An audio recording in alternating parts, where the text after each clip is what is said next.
Kisah Nabi Muhammad bagian 120, Ikrar Ridwan.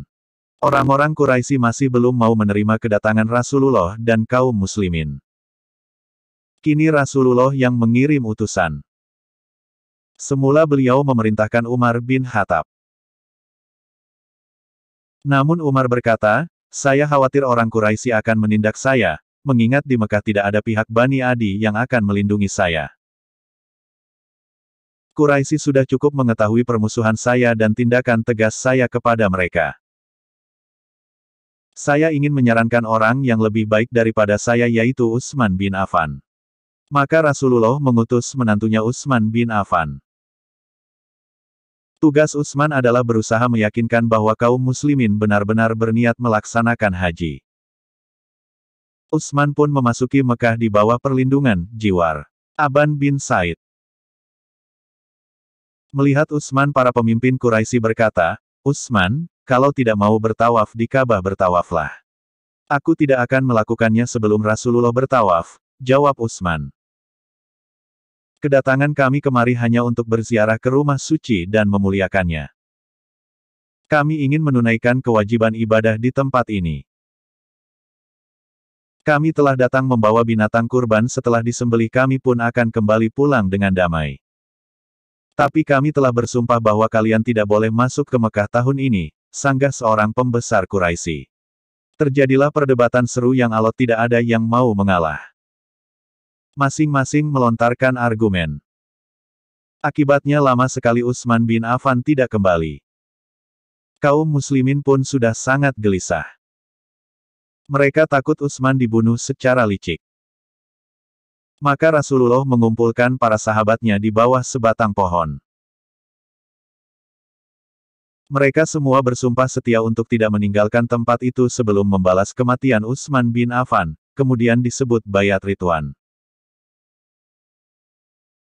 Allah menurunkan firman-Nya, sesungguhnya Allah telah ridha terhadap orang-orang mukmin ketika mereka berjanji setia kepadamu di bawah pohon.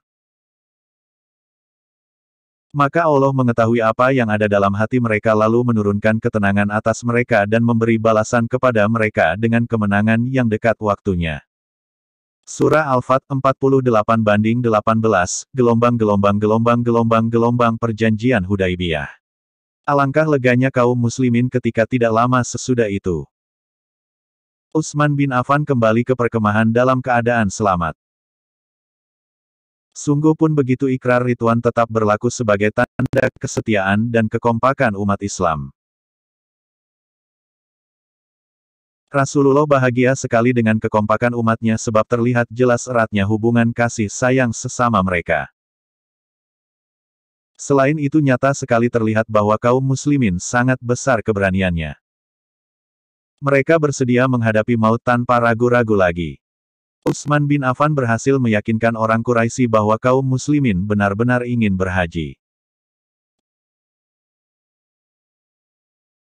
Namun, karena Quraisy sudah mengirim Khalid bin Walid dengan membawa panji perang, mereka takut orang akan mengatakan bahwa mereka adalah penakut jika mengizinkan kaum muslimin memasuki Mekah.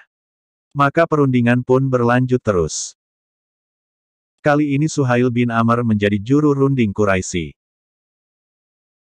Setelah lama berunding, akhirnya disepakati beberapa hal penting berikut. Gelombang Rasulullah harus pulang tahun ini dan bisa berhaji tahun depan. Saat itu kaum muslimin tidak boleh membawa senjata kecuali pedang yang disarungkan. Orang Quraisy tidak boleh menghalangi dengan cara apapun. Gelombang gencatan senjata selama 10 tahun tidak boleh ada yang menyerang pihak manapun. Gelombang selama 10 tahun itu, barang siapa yang ingin bergabung dengan kaum muslimin dipersilahkan. Begitu juga yang ingin bergabung dengan Quraisy. Jika ada suku yang telah menggabungkan diri diserang oleh pihak yang lain, itu berarti perang. Gelombang siapapun orang Quraisy yang bergabung kepada Rasulullah tanpa izin walinya maka ia harus dikembalikan. Sementara itu siapapun dari pihak Rasulullah yang bergabung dengan Quraisy tidak boleh dikembalikan lagi. Perjanjian ini kemudian dikenal dengan nama Perjanjian Hudaibiyah, terjadi pada tahun ke-6 Hijriah atau 628 Masehi. Setelah perjanjian ini, Bani Huzah langsung bergabung dengan Rasulullah. Sementara itu lawannya, Bani Bakar bergabung dengan pihak Quraisy. Bersambun bagian 121.